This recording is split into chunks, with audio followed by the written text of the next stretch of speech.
Je vous ai cité Malachie 3, verset 18, et je prends le temps de vous en faire lecture parce qu'il me semble que c'est un passage très important.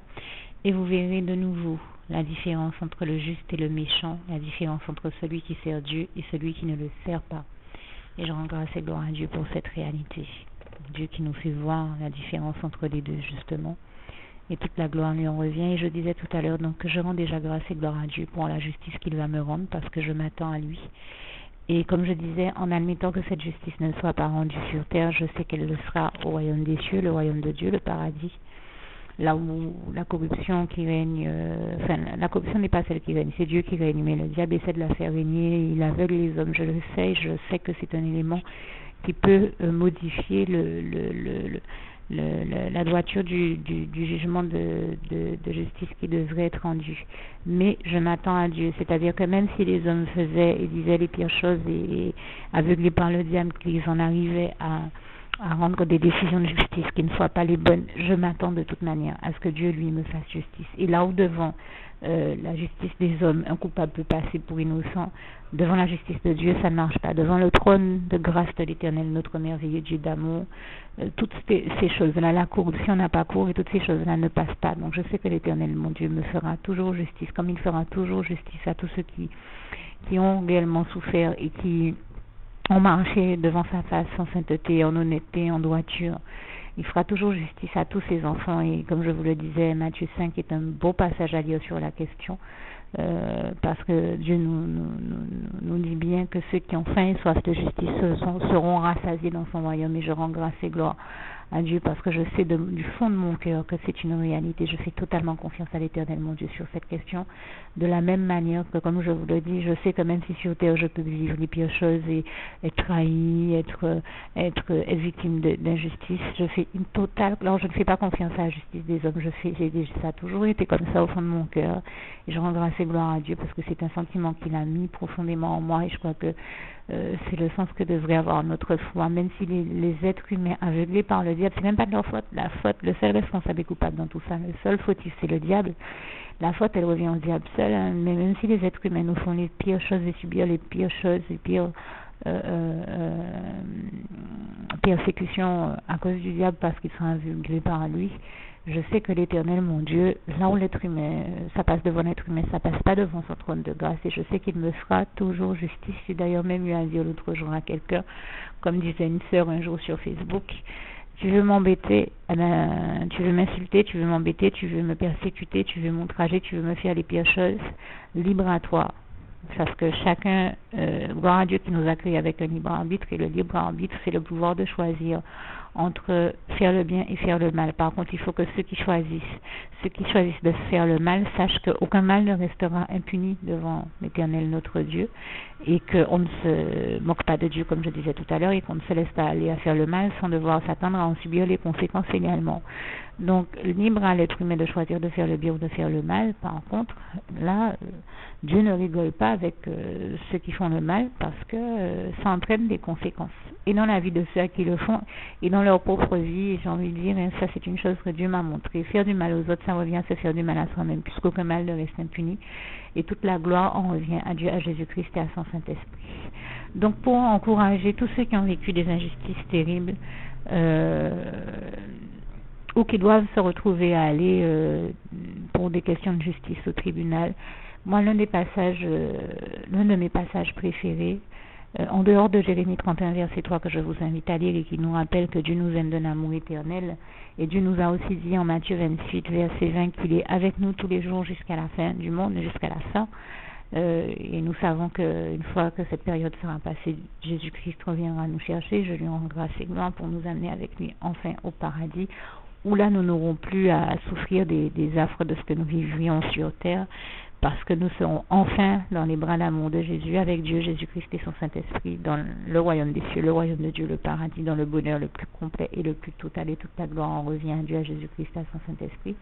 Donc l'un des passages en dehors de Jérémie 31, verset 3, comme je disais tout à l'heure, qui, à mes yeux, nous réchauffe le cœur le plus, c'est Deutéronome 31, verset 8, quand nous savons que nous sommes en marche pour la justice de Dieu, que nous allons de l'avant dans notre marche par la foi avec Jésus-Christ. Donc c'est Deutéronome 31, verset 8. L'Éternel marchera lui-même devant toi, et il sera lui-même avec toi. Il ne te délaissera point, il ne t'abandonnera point, ne crains point, il ne t'effraie point. C'est un passage que j'aime beaucoup, parce que je peux vous dire que quand nous traversons comme ça de très gros moments d'épreuve, Dieu est toujours, toujours avec nous, et je lui rends grâce et gloire pour ça. Je crois qu'il nous accorde une grâce et une assistance de tous les instants, notamment par la voix de son Saint-Esprit que nous pouvons entendre à chaque fois que nous, à chaque moment important de nos vies que nous vivons, et je lui rends grâce et gloire. Et cette assistance-là dont nous bénéficions par la grâce du Saint-Esprit, je crois que bien souvent, nous n'avons même pas conscience de à quel point le Saint-Esprit est avec nous, à quel point le Saint-Esprit nous assiste, à quel point Dieu nous bénit par son Saint-Esprit, à quel point Dieu nous assiste, à quel point il nous encourage, il nous accompagne, il nous soutient dans nos vies et dans tout ce que nous vivons d'éprouvant. Et comment Dieu est celui aussi qui nous délivre de toute épreuve, de toute souffrance, de toute maladie, de tout ce qui peut être dur, comme il est écrit dans le psaume 103, versets 2 à 4.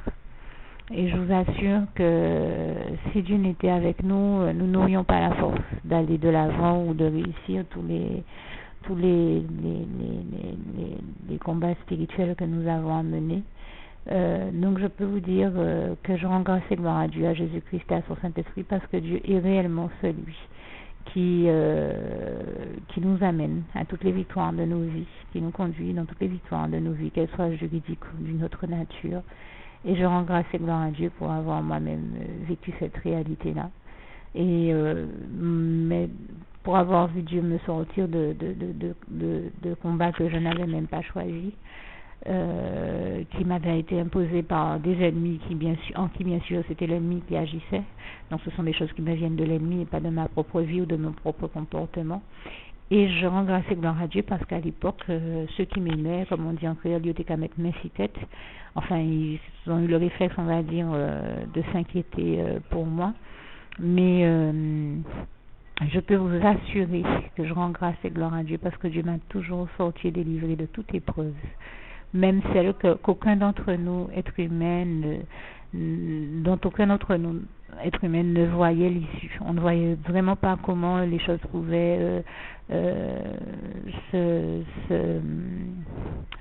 comment vous dire, ça se décanter, se solutionner. On ne voyait pas le bout du tunnel. Et bien, Dieu nous a toujours permis de voir le bout du tunnel parce que il a toujours été là avec nous et avec moi, et il m'en a toujours sorti, et je lui rends grâce et gloire, et je sais qu'il en fera autant de vous. N'hésitez donc pas à mettre votre main dans la main de Dieu et aller de l'avant avec Jésus-Christ dans votre marche par la foi avec Jésus-Christ. Donc à continuer à l'aimer, le respecter et lui faire une confiance totale, car lui seul peut nous délivrer de toute souffrance, de toute épreuve, de toute forme d'enfer. Et je rends grâce et gloire à Dieu, à Jésus-Christ et à son Saint-Esprit pour ça, et à nous ramener sa paix, la paix du Christ qui est tellement importante, dont je parlais. Je disais que Jésus nous a laissé sa paix.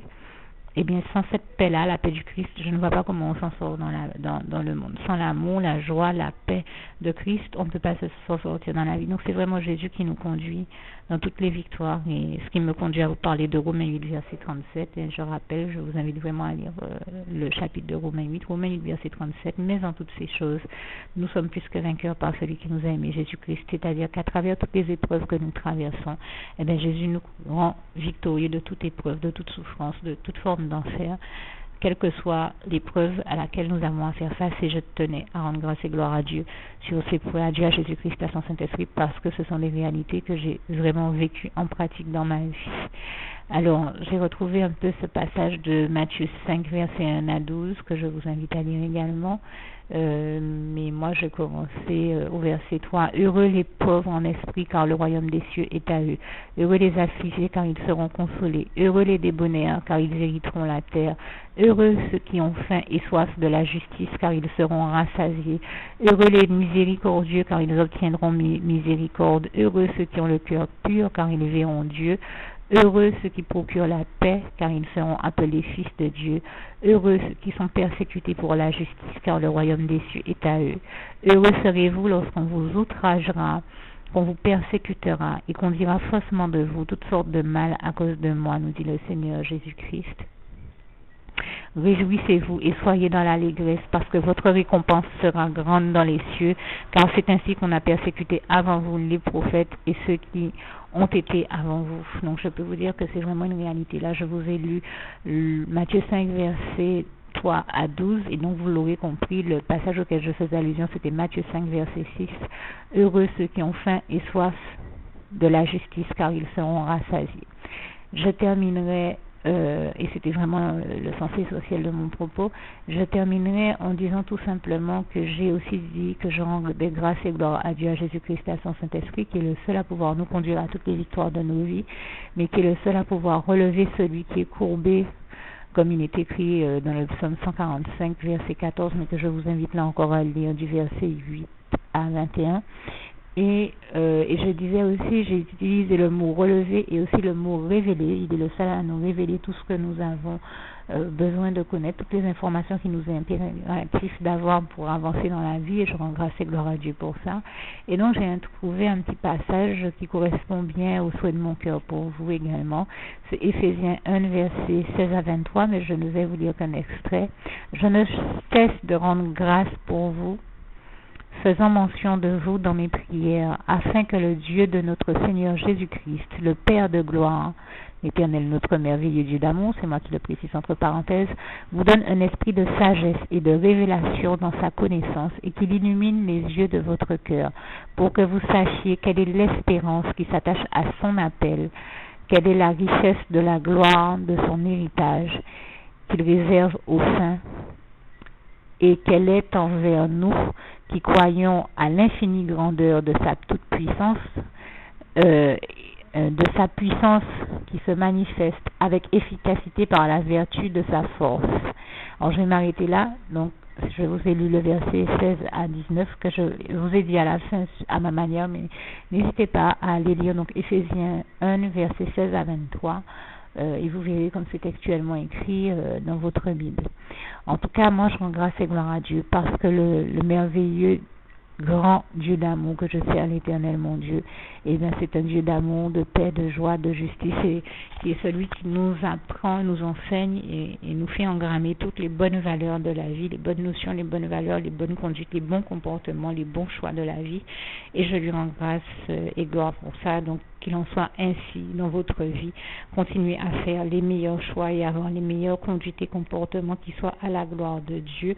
Au nom puissant de Jésus, c'est le souhait de mon cœur pour vous, en vous rappelant également de Corinthiens 5, je crois que c'est 1 Thessaloniciens 5, versets 17 à 18, ce passage qui nous dit de faire tout ce que nous faisons pour la gloire de Dieu et de rendre grâce et gloire à Dieu en toutes choses. Donc je rends vraiment grâce et gloire à Dieu pour le Dieu merveilleux qu'il est et le Dieu de justice qu'il est. Et si vous traversez des situations problématiques sur le plan juridique, faites confiance à Dieu, priez-le, remettez l'entièreté de votre situation entre les mains du Seigneur Jésus, faites-lui confiance, il vous en délivrera toujours.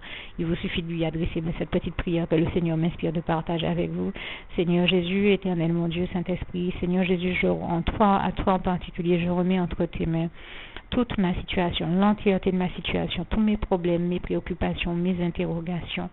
Merci Seigneur Jésus, et tout fardeau qui pèse sur mes épaules, tout ce que je ne comprends pas, et tout ce qui est en rapport avec l'épreuve et la situation que je traverse, ou encore les épreuves ou les situations que je traverse ou que nous traversons, tout fardeau qui pèse sur mes épaules ou nos épaules à tous. Merci Seigneur Jésus. Bien sûr, vous rajouterez vos mots en fonction du contexte et des épreuves que vous traversez. Merci Seigneur Jésus de m'en délivrer ou de tous nous en délivrer, d'y apporter toutes tes réponses, toutes tes solutions et de remplir mon cœur ou nos cœurs à tous de ta paix, de ta joie, de ton amour et de nous garder tous unis dans l'unité de la foi en Jésus-Christ, dans ta paix, ton amour, ta joie, ta lumière, ta justice et dans tout ce que tu souhaites d'autre. Merci aussi Seigneur de me rendre justice et de me conduire ou de nous conduire et de nous rendre justice ou de nous conduire de victoire en victoire, de victoire glorieuse et divine en victoire glorieuse et divine, de grâce en grâce, de bénédiction en bénédiction, d'onction en onction, de gloire en gloire, de sanctification en sanctification, de gloire en gloire, et que ta très grande gloire, ô Éternel mon Dieu, soit démontrée dans toutes ces choses et dans tous les domaines de ma vie ou de nos vies à tous. Et c'est au nom puissant du Seigneur Jésus-Christ que j'ai fait cette prière. Et bien sûr, vous n'hésitez pas, quand vous avez fait ces prières, à revendiquer tous les passages bibliques qui vous paraissent être en rapport avec la situation que vous venez de vivre, ou que vous êtes en train de vivre, ou de la prière que vous venez de faire. Tel que dans mon cas, moi j'aime beaucoup utiliser donc Romains 8 verset 28 dont je vous ai déjà parlé, j'aime beaucoup revendiquer ce passage, ainsi que Romains 8 verset 31, si Dieu est avec nous, qui sera contre nous personne. Romains 8 verset 37 que je viens de vous citer tout à l'heure. Vous avez aussi le psaume 46 verset 2, car Dieu est pour nous un abri, un appui, un refuge, un secours qui ne manque jamais quand nous sommes dans la détresse, et je lui en rends grâce et gloire. Encore une fois, j'ai dit ce passage à ma manière, allez voir comme il est textuellement écrit. Vous avez aussi le psaume 60 verset ou le psaume 60 ou le psaume 108 verset 13 à 14, avec Dieu nous ferons des exploits car il écrasera tous nos ennemis. Ésaïe 41 verset 10 à 13 que je vous invite à lire et à revendiquer. Romains 5 verset 20, enfin ce passage de Romains 5 qui dit là où le mal a abondé, la grâce de Dieu surabonde. Donc merci éternel mon Dieu de faire que là où le mal a abondé dans ma vie ou dans nos vies à tous, ce soit ta grâce qui surabonde et ta très grande gloire qui soit démontrée dans tous les domaines de ma vie ou de nos vies à tous.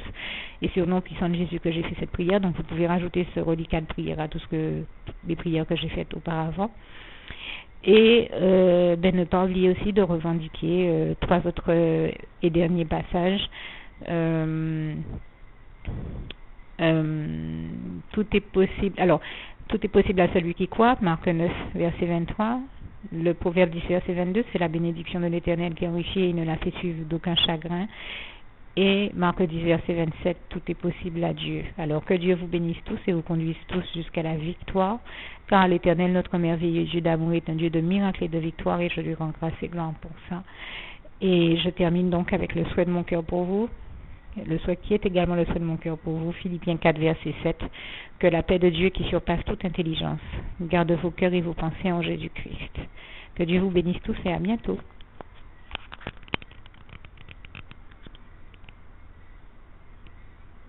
J'apporte une dernière précision. Je parlais de la nécessité des fois de prendre le temps de non seulement lire sa Bible, mais de faire des recherches sur les passages bibliques par thème.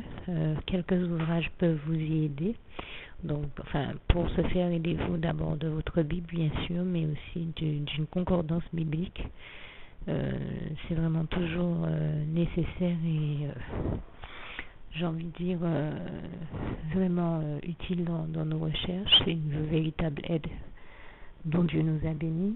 Et puis aussi l'ouvrage du type les 866 promesses de Dieu de David Wilkerson.